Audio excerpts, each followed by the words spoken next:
सेवानिवृत्ती सत्कार सोहळा सन्माननीय यादवराव गायकवाड सर सपत्नीक सत्कार समारंभ साजरा. उत्सव सेलिब्रेशन सभागृह लाखणी दिनांक 8 एप्रिल 2024.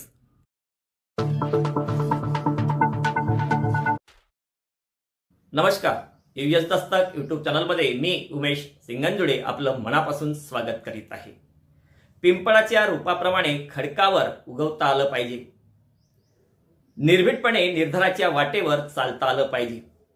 संकटांचं काय येतील आणि जातील, पण मातीत घट्टपणे पाय रोवून उभं राहता आलं पाहिजे. असंच खडतर परिश्रम करून अत्यंत गरिबीतून शिक्षण घेणारे व शिक्षक होण्याचं स्वप्न उरासी बाळगून ते स्वप्न साकार करणारे, आधी शाळा मग कुटुंब, आधी विद्यार्थी मग मुलं ही भावना ठेवून शाळेच्या प्रगतीसाठी आणि विद्यार्थ्यांच्या उन्नतीसाठी सतत 36 वर्ष कष्ट घेणारे श्री यादवराव रामजी गायकवाड वयाच्या 58व्या वर्षी सेवानिवृत्त झाले. त्यांच्या सेवानिवृत्तीचा कार्यक्रम लाखणी येथील उत्सव सभागृहामध्ये नुकताच संपन्न झाला. वाट्याला आलेलं काम करण्याची जगाची रीत आहे, परंतु वाट्याला आलेलं काम जीव ओतून काम करणारे काही मोजकेच आहेत. अशा मोजक्या शिक्षकामध्ये नाव येतं ते श्री यादवराव गायकवाड सर.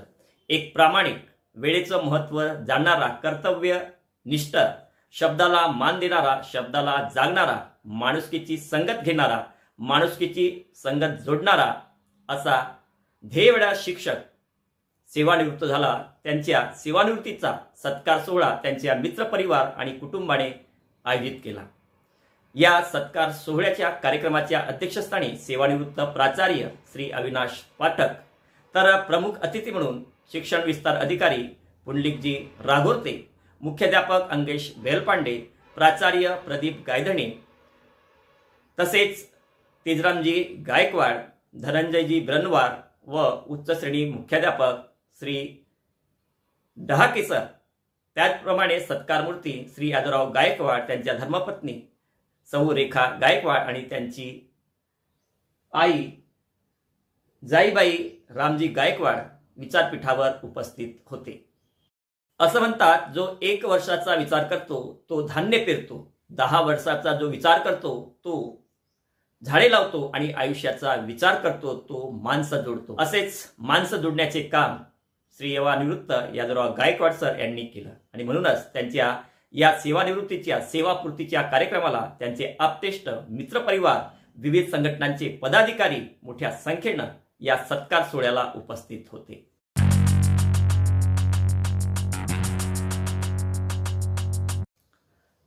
चला तर आपण प्रत्यक्ष श्री यादवराव गायकवाड सर यांच्या सेवानिवृत्तीचा सोहळा उत्सव सेलिब्रेशन सभागृहात संपन्न झाला तो आपण प्रत्यक्ष पाहूया. उत्सव सेलिब्रेशन सभागृहाच्या प्रवेशद्वारावर सरांच्या आगमनाची वाट पाहत असलेले सर्व आप्तेष्ट आणि मित्रपरिवार. लवकरच सरांचं या ठिकाणी आगमन होणार आहे, त्यामुळे सर्वजण त्यांची आतुरतेनं वाट पाहत आहे.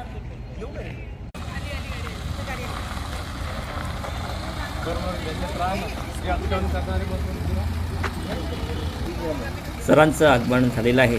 सत्कारमूर्ती यादवराव गायकवाड सर आणि त्यांची धर्मपत्नी सौ रेखा यादवराव गायकवाड यांचं या ठिकाणी आगमन झालेलं आहे. लवकरच ते विचारपीठाकडे स्थानापन्न होणार आहेत. सरांचं या ठिकाणी पाहुण्यांच्या हस्ते औक्षण केलं जात आहे. सोबतीला त्यांचे संपूर्ण मित्रपरिवार, कार्यक्रमाचे प्रमुख पाहुणे आणि आप्तेष्ट आपल्याला दिसत आहेत. या ठिकाणी श्री गायकवाड आणि सौ गायकवाड यांच्यावर पुष्पवर्षाव केला जात आहे. ते आता प्रवेशद्वारातून पुढे विचारपीठाकडे जात आहे.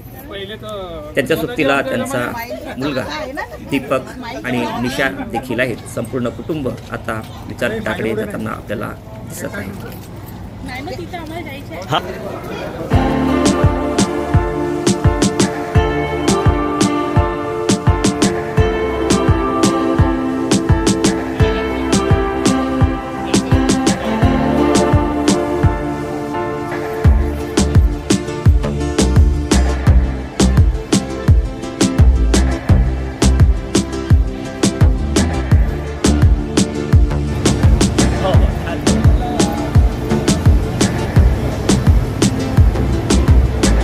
श्री यादवराव गायकवाड यांचा जीवन परिचय व त्यांच्या 36 वर्षाचा लेखाजोखा श्री पुरुषोत्तमजी फुले सर यांनी असं एकही क्षेत्र नाही की त्यांनी ते सोडलं नाही.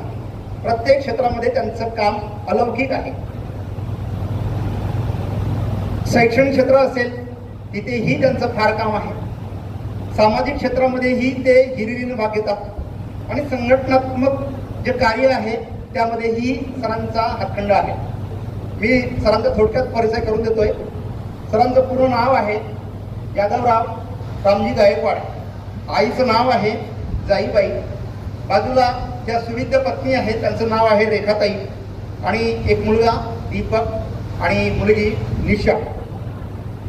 अत्यंत सामान्य आणि शेतकरी कुटुंबात सरांचा जन्म 13 मार्च 1966 ला झाला. गाव आहे निमगाव, गोडगाव देवी, तालुका मोरगाव अर्जुनी, जिल्हा गोंदिया. सर नोकरीमध्ये रुजू झाले वयाच्या 22व्या वर्षी आणि तारीख होती 1 जानेवारी 1988. सहाय्यक शिक्षक म्हणून सर नोकरीत रुजू झाले आणि पदवीधर शिक्षक म्हणून आता या 31 मार्च 2024 ला सेवानिवृत्त झाले. त्यांची पहिली शाळा होती जिल्हा परिषद माध्यमिक व उच्च माध्यमिक शाळा मुरबाड तुपकर. या शाळेमध्ये सरांनी 22 वर्ष सेवा केली. 12 वर्ष सेवा दिली. त्यानंतर त्यांचं पदवीधर म्हणून प्रमोशन झालं आणि ते गेले जिल्हा परिषद माध्यमिक व उच्च माध्यमिक शाळा पोहरा इथे. या शाळेत सुद्धा सरांनी जवळपास 1 तप म्हणजे 12 वर्ष सेवा दिली. त्यानंतर त्यांची बदली झाली जिल्हा परिषद माध्यमिक व उच्च माध्यमिक शाळा पिंपळगाव सडक इथे सुद्धा जवळपास 12 वर्ष सरांनी सेवा दिली. म्हणजे तिन्ही शाळांमध्ये 12 वर्ष आणि एकूण यांची सेवा 36 वर्ष 3 महिने झाली. सेवानिवृत्ती सत्कार सोहळ्याचे प्रास्ताविक सरांची मुलगी निशा गायकवाड हिने केले आणि तिने आपल्या वडिलांप्रती भावना व्यक्त केल्या.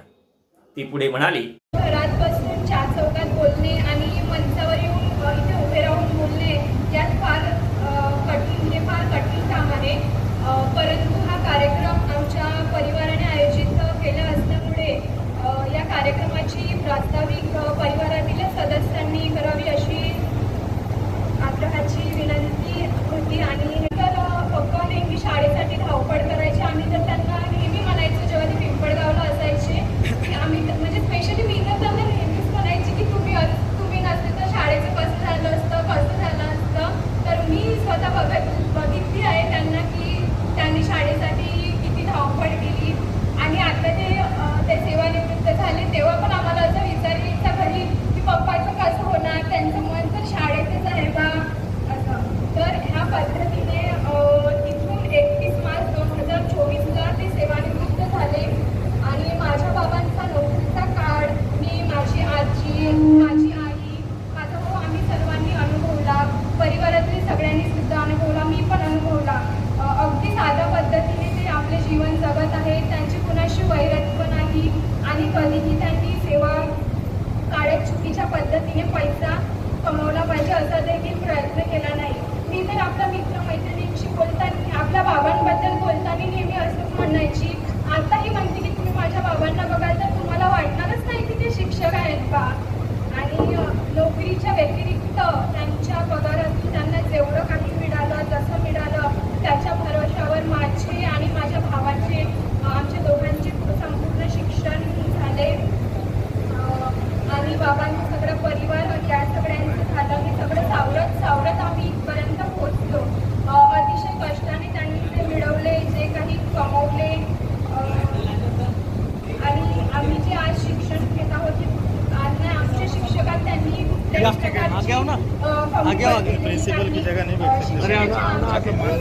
त्यांनी पूर्ण केल्या.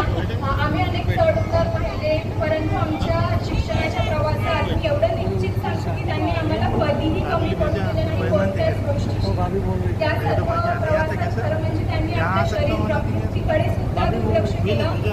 एक संकट आम्ही मागच्या वर्षी अनुभवलेलं आहे आणि देवाची अशी कृपा आमच्यावरती त्या संकटातून आम्ही बाहेर पडलो. पण ते आमच्यासाठी धक्का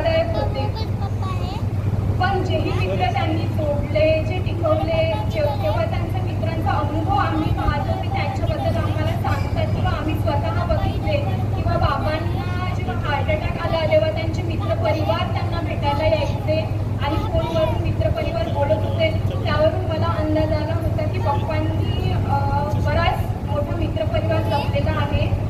आणि खरं म्हणजे हा प्रवास इथपर्यंतचा झाला त्याच्यात सगळ्यात मोठा वाटा आहे तो माझ्या आईचा. ती मंचावर बसलेली आहे.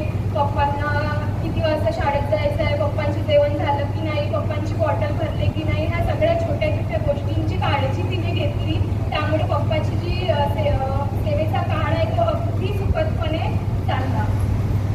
आणि कमी अधिक अडचणी तर सगळ्यांच्याच परिवारामध्ये असतात. सगळ्या गोष्टी कधी कधी आपल्या मनासारख्या पण होत नाही, पण बाबाच्या एकट्या कमाईमुळे आम्ही सगळं मनासारखं शिक्षण जगलो, आमच्या परिवाराचं सगळं झालं आणि आम्ही सगळे इतकं सरळ साधं जीवन जगत आहोत ते फक्त बाबांमुळे.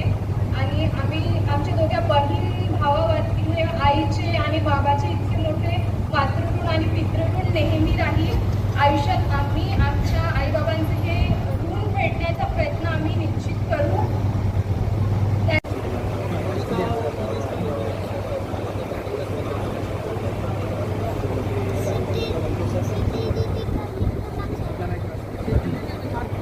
DED ला नंबर लागला त्याचा म्हणजे बिना पैशानंच लागतात असे सरळ सेवेत म्हणा.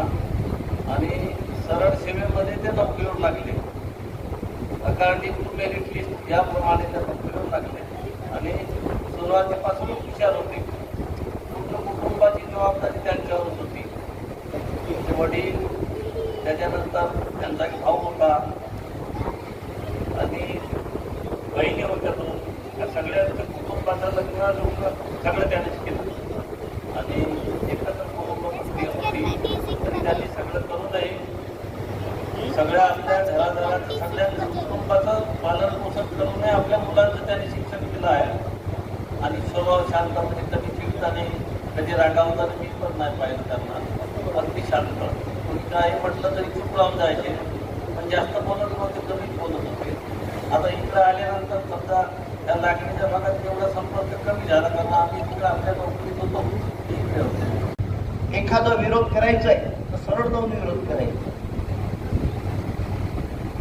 मित्रांनो, गायकवाड सरांच्या बाबतीत सांगायचं झालं तर कर्तव्य कधीही सोडलेलं नाही. आता सांगितलं धोळे सरांनी की कामापासून कामचुकारपणा हा फार दूर आहे. काम व्हायलाच पाहिजे. नाही झालं तर कसं करता येईल याकरता चिकाटीनं जिद्दीनं पुढे जाऊन तो काम करायचं. आमच्या संघटनेमध्ये काम करत असताना मी अध्यक्ष म्हणून काम करतोय, पण आमचे अध्यक्ष तेच आहे. गायकवाड सर म्हटलं, सर जायचं आपल्याला, हे काम करायचं आहे. हो बिलकुल, केव्हा कुठे येऊ कसं येऊ. आजही ते सेवानिवृत्त झाले म्हणतात, पण त्यांची मुलगी काय निशा नाही बरोबर आहे बेटा, घरी राहतील काही गॅरंटी नाही. आजही सांगतोय की गायकवाडकरांचा जर परिचय म्हटला तर मी मुख्याध्यापक आलो, पिंपळगावला रुंदी झालो म्हणून नाही, तर त्याच्या पूर्वीपासून सुद्धा गायकवाडकरांशी माझा चांगला परिचय आहे. अनेक ठिकाणी त्यांनी कार्यक्रम केलेले आहेत, कार्य केलेले आहेत आणि त्याचबरोबर त्यांचा संपर्क अतिशय फक्त शैक्षणिक क्षेत्रापुरता मर्यादित राहिला नाही, तर सामाजिक क्षेत्रापुरता संघटनात्मक प्रवृत्तीच्या दृष्टिकोनातून सुद्धा त्यांचं एक प्रभावी व्यक्तिमत्व खुलूनच दिसलेलं आढळून आलेलं आहे. गायकवाडकरांच्या बाबतीत जर शैक्षणिक क्षेत्रात जर सांगतो म्हटलं आणि माझ्या अधीनस्थ काम करतो म्हटलं तर त्यावेळेस गायकवाड सरांना जे जे काम सांगितलेलं आहे त्यांच्या तोंडून कधीच नकार आलेला नाही. सर्वश्रेष्ठ असतो असे काकाजी, गायकवाड काकाजी, सर्वात महत्वाचा गुण त्यांच्यामध्ये आहे की मित्र जोडणे. मी कधीच त्यांच्याशी साहेबासारखं वागलो नाही. एक माझ्या कुटुंबातील एक सदस्य आहेत, माझे मित्र आहेत, असंच मी त्यांना समजतो. काम मग प्रशासकीय असो किंवा अध्यापन असो, विद्यार्थ्यांबद्दल असलेली तळमळ अध्यापन झाल्याच पाहिजे. पाठक सरांना सुद्धा सांगायचं, या वर्षीला आपली भरती ही 100% आपल्याकडे यायला पाहिजे. किती सायकल लागली त्याची हिंमत होती सरांची. कारण पिंपळगावला ते कार्यालयामध्ये तर 90% संख्या जास्त आहे, 10% संख्या कमी आहे. तर सर माझ्यासोबत 10% नसीबवान आहे. यासाठी म्हणतो मी सर नसीबवान आहे की हा सोहळा, सत्कार मूर्तीचा सोहळा आई सोबत अनुभवणे हा सर्वश्रेष्ठ सोहळा आहे, म्हणून गायकवाड सर नसीबवान. या सेवानिवृत्ती सत्कार सोहळ्याच्या प्रमुख अतिथी स्थानावरून बोलताना श्री अंगेश बेहरपाडे म्हणाले, आहे ती इमाने इतबारे केली. त्यांनी त्यांची नोकरी कर्तव्य म्हणून पार पाडली, परंतु या कर्तव्याच्या काळात वाममार्गाने म्हणजे दुसऱ्या मार्गाने कुठून पैसा येईल का असा एकही अनुभव त्यांच्या जीवनात या पोरांनी अनुभवला नाही आणि प्रत्यक्ष दिशाने या ठिकाणी ते उदयकृत केलेला आहे. या ठिकाणी तिचा अनुभव तिनं फार सुंदर पद्धतीनं मांडला. किंवा आता मंचावरती अन्य व्यक्तींनी देखील गायकवाड सरांना किती ओळखतात माहीत नाही, परंतु पाठक सर गायकवाड सरांना संपूर्ण जिल्ह्यामध्ये आमच्या खाजगी शाळांचे सर्व शिक्षक आता ओळखतात. देशाच्या म्हणण्यानुसार गायकवाड सरांनी भरपूर मित्रपरिवार जोडला आणि असा मित्रपरिवार जोडला त्यांनी की एकही मित्र त्यांच्या बोलण्यातून त्यांच्या वागण्यातून कधीही तुटलेला नाही. त्यांच्या नात्यातील मंडळींनी इतका सुंदर हा कार्यक्रम केला. आता मी कार्यक्रम अटेंड करतो सेवानिवृत्तीचे. पाठक सर म्हणाले खरोखर गायकवाड सरांनी कार्यक्रमाची जी रचना केली, सेवानिवृत्ती कार्यक्रम असा असला पाहिजे की नात्यातील ते परिवारातील लोक या ठिकाणी मंचावर दिसले पाहिजे आणि खरा सन्मान आपण जेव्हा त्यांना देतो तेव्हा आपण खरोखरच मामांचं, मामीचं, काकांचं, काकूंचं ते जे काही ऋण असते, म्हणजे मामांनी त्यांना शिकवलं, त्यांना मदत केली, ते ऋण फेडण्याची संधी या ठिकाणी असते. परंतु गायकवाड सर आता घड्याळीच्या काट्याप्रमाणे चालण्याचे दिवस तुमचे संपलेले आहेत. म्हणजे 7:30ची प्रार्थना तुम्हाला पकडायची नाही आहे, 10:30ची पण प्रार्थना पकडायची नाही आहे. तुमच्या त्या सकाळच्या शाळेची प्रार्थना आणि दुपारच्या शाळेची 10:30ची प्रार्थना पकडत असताना त्या वहिनीच्या जीवाला जो काही घोर होत होता, ही कशाची कटकट आहे, आता प्रार्थना भेटली पाहिजे, लवकर जेवण करा, हे करा, अमकं करा, इतकं करा, हे करा, म्हणजे ही व्यक्ती उपाशी जरी चालली जाईल बा शाळेत, असा पण बायकोला भीती असते. आणि अशा वेळी ती जी त्या सौभाग्यवतीची जी घालमेल होत होती, खरं म्हणजे आता वाचत होतो की सेवानिवृत्तीच्या संदर्भात काय विशेष असते असा, तर मला एका त्या तत्ववेत्याचा एक कोटेशन मला त्या ठिकाणी दिसला की खरोखर या सौभाग्यवतीनं त्यांच्या सेवा काळामध्ये इतकी सुंदर सेवा केली. प्रत्येक वेळी ती सौभाग्यवती त्या सरांच्या खांद्याला खांदा लावून उभी राहिली. आणि खरं म्हणजे सर सेवानिवृत्तीनंतर आता जो दुसरा टप्पा तुमचा जो राहील तो खरं म्हणजे वहिनींची इमाने इतबारे तुम्ही आता सेवा करणं सुरू केलं पाहिजे, तर खरोखर त्यांना आनंद मिळेल. म्हणजे आता कुठल्या घड्याळीचा काटा नाही आणि कुठली वेळ जपण्याची वेळ नाही. सामाजिक क्षेत्र तुम्ही जपलं पाहिजे, कारण ते जर नाही जपलं तर मग तुम्हाला काहीतरी हरवल्यासारखं वाटेल. या कार्यक्रमात विचारपीठावर उपस्थित असलेल्या त्यांच्या धर्मपत्नी सौ रेखा यादवरावजी गायकवाड यांनी आपल्या पतीप्रती सरांप्रती आपल्या भावना व्यक्त केल्या. त्यांच्यासारखा व्यक्ती आम्ही कधी बघितलं नाही. खरंच शब्द अपुरे पडतील आणि ते कधी कुणावर चिडले सुद्धा नाही, रागावले सुद्धा नाही. मी कामात असली तरी ते स्वतः म्हणायचे मी जेवण घेते, तू आपलं काम कर. एवढं त्यांचं व्यक्तिमत्व हे या जगामध्ये त्यांनी आपलं व्यक्तिमत्व निर्माण केलं आणि ज्या मातेने त्यांना घडवलं त्या मातेला मी प्रणाम करते. आणि खरंच वेळेचं खूप त्यांना म्हणजे चिंता असायची. वेळ झाली, माझी शाळेची वेळ झाली, मी म्हणायची एवढ्या लवकर कसं जाता तुम्ही? नाही, माझी वेळ झालेली आहे, आपलं वेळेचं आहे. उशीर झाला आणि त्यामुळे कार्यक्रम विलंब झाला, त्यामुळे त्या ठिकाणी दिलगिरी व्यक्त करतो. या ठिकाणी सर्व आपले उपस्थित मंडळी या ठिकाणी आली त्याबद्दल आभार व्यक्त करतो. सर्वांनी माझा परिचय या ठिकाणी सांगितला, माझ्याबद्दल पण बोललंय. मी सामान्य कुटुंबामधून आलो आणि या ठिकाणी कोळगाव, जुने तालुक्यामध्ये निमगाव हे आहे. या ठिकाणी माझा सामान्य कुटुंबामध्ये जन्म झाला. माझे वडील ते पण नोकरी साधे होते आणि त्यांनी आम्हाला घडवलं.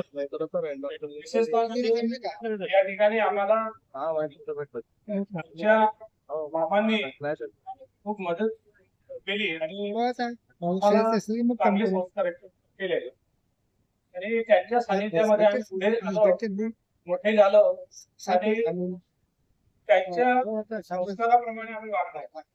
आणि एक या ठिकाणी वावरत असताना मी जवळपास इथे सांगली तालुक्यात माझी संपूर्ण 36 वर्षाची नोकरी गेली. पिंपळगाव आणि पोहरा अशा ठिकाणी. आणि या ठिकाणी माझा अनेक लोकांशी संबंध आला. माझी मैत्री किंवा माझा ज्याच्याशी संबंध एकदा आला त्याची मैत्री कधी तुटली नाही आणि अजूनही त्याचे माझे संबंध माझे कायम आहेत. या ठिकाणी सांगण्यासारखं भरपूर आहे. पण सगळ्यांनी आपल्या भाषणातून माझ्याबद्दल सांगितलं. मी सर्वप्रथम या ठिकाणी मोहाडी संचालक उपसंस्थेचं संचालक म्हणून काम केलं. मी आतापर्यंत सरांनी, डोळे सरांनी, बेलपाटे सरांनी आणि सगळ्यांनी उल्लेख केला. मी जी जी पदं मिळवली कधीही मी पदं मागितली नाही आणि पदासाठी म्हणून मी काम केलं नाही. मला माझ्या कर्तृत्वामुळे किंवा माझ्या काम पाहून मला लोकांनी काम दिलं. कधी कधी मी सांगितलं की आता मला या पदातून मुक्त करा आणि त्या पद्धतीने मी काही वेळेला आग्रह धरला. माझ्याकडे एक जिल्हा संघटना आणि खाजगी संघटनेचं काम केलं. सरांनी सांगितलं, कायद्याने सरांनी पण आमच्या प्राचार्य यांनी पण सांगितलं. आपल्याला सगळे घडवत असताना, सगळे करत असताना, कुटुंबाला सावरत असताना मी मोठा होतो, नोकरीला लागलो. माझ्या दोन बहिणी, त्यांचं जबाबदारी, त्यांचं लग्न, माझा भाव आहे त्यांचं पण कुटुंब, त्यांचं पण जबाबदारी आणि त्याला सगळ्यांना सांभाळून मी माझं काम केलं. मी काही गोष्टी जरी आपल्या कुटुंबासाठी करू शकलो नसलो तरी पण मी समाधानी आहे आणि मी पूर्णपणे आपल्या कुटुंबाला काय दिलेलं आहे असं म्हणायला काही हरकत नाही. आणि विशेषतः त्या ठिकाणी सांगायचं म्हणजे की आम्ही जे काही घडलो त्याच्यामध्ये सरांनी पण सांगितलं, आमचे दोन्ही मामा जे नाही आहेत तर त्यांनी आम्हाला खूप मदत केली आणि त्यांचं कुटुंब या ठिकाणी आहे, त्यांचं पण मी या ठिकाणी दिली आहे. त्या ठिकाणी बरेच बोलण्यासारखं आहे परंतु वेळ झालेली आहे आणि या ठिकाणी शेवटी सांगेल की मला 33 वर्ष नोकरी केली पूर्ण प्रामाणिकपणे.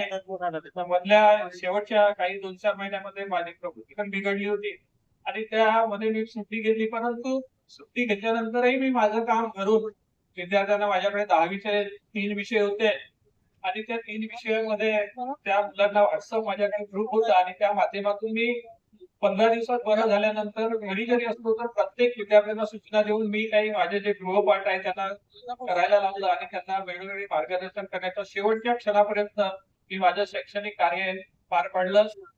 सामाजिक क्षेत्रामध्ये ज्याच्याशी माझा संबंध आला तर त्याच्याशी माझा संबंध आजही कायम आहे आणि सगळ्या लोकांनी माझ्यावरती प्रेम दाखवला, विश्वास दाखवला आणि एक जबाबदारीतून मी पुढे आलो किंवा जबाबदारी पार पडली. आणि या ठिकाणी सगळ्यांचं मी विशेषतः आमची सगळी मित्रमंडळी, कारण मी एका दुसऱ्या भागातून या ठिकाणी आलो आणि हे सगळे मित्रमंडळी जमली आणि अनेक लोकांचं मला आता या ठिकाणी म्हणजे नाव म्हणजे घ्यायला पुष्कळ वेळ लागेल आणि त्याच्यामध्ये अनेक लोकांचं मला पण मार्गदर्शन लाभलं, त्यांचं प्रेम मिळालं, त्यांचं काय म्हणून आम्हाला भरपूर सारं मार्गदर्शन लाभलं, त्यांची मदत मिळाली. त्या सर्वांचा मी ऋणी आहे. पाठक सरांनी आम्हाला त्या ठिकाणी प्राचार्य होते, त्या ठिकाणी आम्हाला अनेकदा मार्गदर्शन केलं. माझे गुरु म्हणजे विशेषतः म्हणजे ज्यांच्यापासून आम्ही खूप शिकलो पुढे तर असे आमचे, मी त्यांचं नेहमी नाव घेतो, प्राचार्य भोयर सर म्हणून होते, भागवत शिवरामजी भोयर, वारकरी संप्रदायाचे होते, कोलारा या गावचे आणि मी मुरबाडीत करला होतो. त्यांच्यापासून मी सगळं शिकलो त्यांनी आम्हाला पुढे बोलण्याची त्यावेळेला सुरुवातीला नोकरीला लागलो होतो आणि त्यांनी अनेक कार्यक्रमातून आम्हाला बोलण्याची संधी दिली, पुढे येण्याची संधी दिली आणि त्यांच्यापासून आम्हाला इथे राहता आलं आणि आम्ही ते शिकलो. तर सर्व या ठिकाणी आम्हाला ज्यांनी ज्यांनी मार्गदर्शन केलं त्या सगळ्यांचा मी आभारी आहे. किंवा साथी म्हणून या ठिकाणी मला सहकारी म्हणून लाभली अशी माझी मिसेस. तिचं एकच म्हणणं होतं, म्हणजे त्रास कोणता नव्हता मला त्या ठिकाणी, फक्त तिने एकच तक्रार म्हणायला काय हरकत नाही, तक्रार म्हणून नाही, फक्त तिची एकच नेहमी बोलत असत की तुम्ही म्हणजे शाळा माझी तशी जवळच्या होत्या, मी दोन्ही ठिकाणी जवळपास होतो, म्हणजे काही लाखणीवरून पोहराई जवळ अंतर होतं आणि पिंपळगाव जवळ अंतर होतं. पण ती नेहमी म्हणायची कदाचित शाळेमध्ये पहिले जाणारे तुम्ही असाल आणि शाळेतून घरी येणारे उशिरा घरी येणारे तुम्ही असाल. आणि ही एक तिची म्हणजे नेहमी ती म्हणायची. पण मी सांगितलं की माझं काम जे आहे 24 तासाची ड्युटी आहे म्हटलं, जरी पगार जरी आपल्याला वाटतंय पण तेव्हा शासनाकडून पगार 24 तासाचा मिळतो आणि त्यामुळे मी माझं काम प्रामाणिकपणे केलेलं आहे 26 वर्ष. आणि तिनेही माझ्यासाठी मी जीवन जगत असताना सगळं सांभाळत असताना खूप अशी काही माझ्याकडून मोठी अपेक्षा व्यक्त केली नाही आणि मला तिने पण खूप वेळोवेळी मदत केली, साथ दिली, तिचा पण मी या ठिकाणी ऋणी आहे. आणि या ठिकाणी सर्वांनी मला शुभेच्छा दिल्या. कुटुंबासाठी आणि मित्रांसाठी किंवा शाळेसाठी मला किंवा अजून इतरांसाठी जे काही करता येईल ते करण्याचा मी प्रयत्न करेन, आपल्याला असे आश्वासन देतो. आणि आजच्या या प्रसंगी मी माझे 2 शब्द सुचवतो. कार्यक्रमाच्या अध्यक्षस्थानावरून बोलताना सेवानिवृत्त प्राचार्य श्री अविनाश पाठक म्हणाले, आभार मानले पाहिजे अशा वहिनी. सरांच्या अब्सेन्समध्ये कधी महत्वाचं काम असलं तर फोनवर सुद्धा मी काम सांगत होतो. आणि केव्हाही लक्षात ठेवायचं की जो माणूस आपल्या शाळेत काम करतो त्याच्या घरच्या मंडळींनी जर तक्रार केली तर समजून जावं की आता या माणसाला काम नाही सांगायचं. पण असं कधीही झालं, त्यांनाही खूप आभार त्यांचे. एकदाचा एक छोटासा प्रसंग सांगतो आणि आपलं भाषण थांबवेल. एक वेबसाईट होती आणि ती रात्री 12 वाजता बंद होणार. मी गायकवाड सरांना शशी भाऊला फोन केला. अरे म्हटलं ती वेबसाईट आहे, ती बंद होणार आहे 12 वाजता. तर म्हटलं आमच्या जिजाबाईला ती सगळी माहिती आहे, तर कसं करायचं? काही चिंता नाही सर, आत्ता घेतो शशी भाऊला म्हणे, जिजाबाईला घेऊन म्हणे शाळेत जातो आणि सगळी माहिती अपडेट करून टाक. रात्री 11 वाजता मला फोन केला की सर माहिती अपडेट झाली, बिलकुल चिंता करू नका, शांतपणे झोपा. परमेश्वरा असाच माणूस नेहमी भेटतो. जर चुकून हेडमास्टर झालो तर असा माणूस सुरुवातीपासून जर भेटला तर काही चिंता नाही.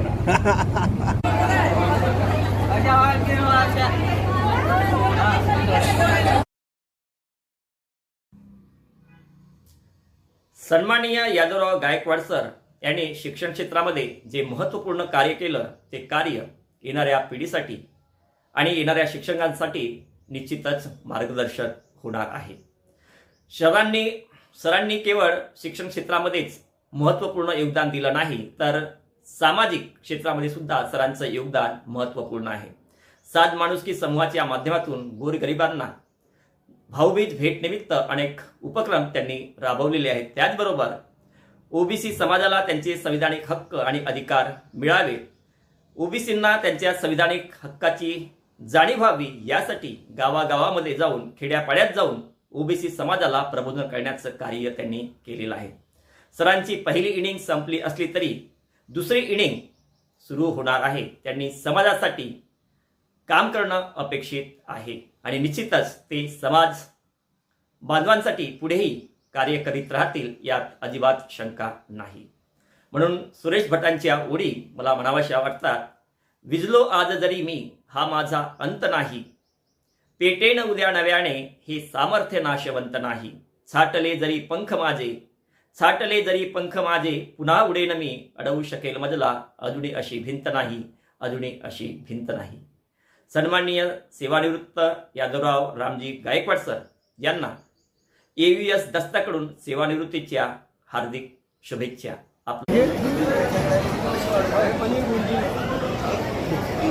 किती तेल नंतर